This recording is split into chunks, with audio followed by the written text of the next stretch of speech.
So, just a little reminder that the book of Ecclesiastes is written by Solomon at the end of his life, and it seems to me from reading the book of Ecclesiastes that he became quite a grumpy old man, and certainly he's talking like a grumpy old man, but there's still some wisdom in this book, and it's worth drawing out some of the juice that we can get from it. One of my favourite lines from today's reading was from chapter 9, verse 4.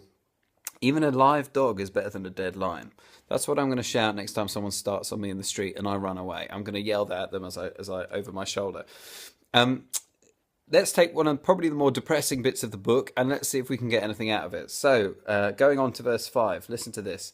For the living know that they will die, but the dead know nothing. They have no further reward, and even their name is forgotten.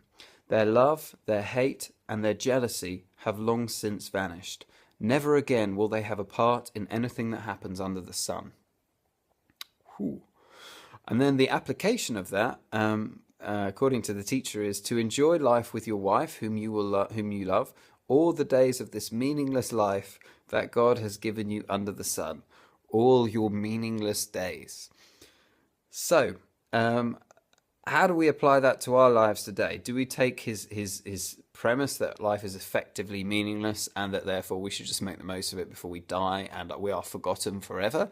I'm not sure how I would, that's the reading I would take of the passage. And the reason for that is because we always have to read every book of the Bible in the context of the whole of the story of Scripture, from Genesis to Revelation.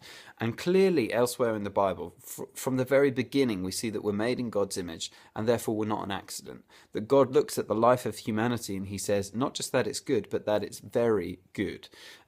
Later on, he clearly shows us that he loves us by coming and becoming a person. Jesus himself lived a human life on the earth, and he remains in human form for the rest of eternity. We are predestined before God. We're chosen before the foundations of the earth. God knew you in the womb. He designed you from the womb. So all of that screams that our life is not meaningless, that it is not an accident. But the teacher, I think he's right in that it can seem meaningless and it can seem pointless. And he's going to rally towards the end of the book and he's going to say the only thing that we can draw meaning from is doing the will of God. And I think ultimately that's the point we want to be taking from this. Without doing the will of God, life is very, very meaningless. Another thing I draw from this is that life is very brief. That one day, and it's not actually going to be that far away, no one will remember your name, no one will remember mine. They won't remember our loves, our hates, or our jealousies. So how are we going to spend this brief little window that we have? What are we going to do with it?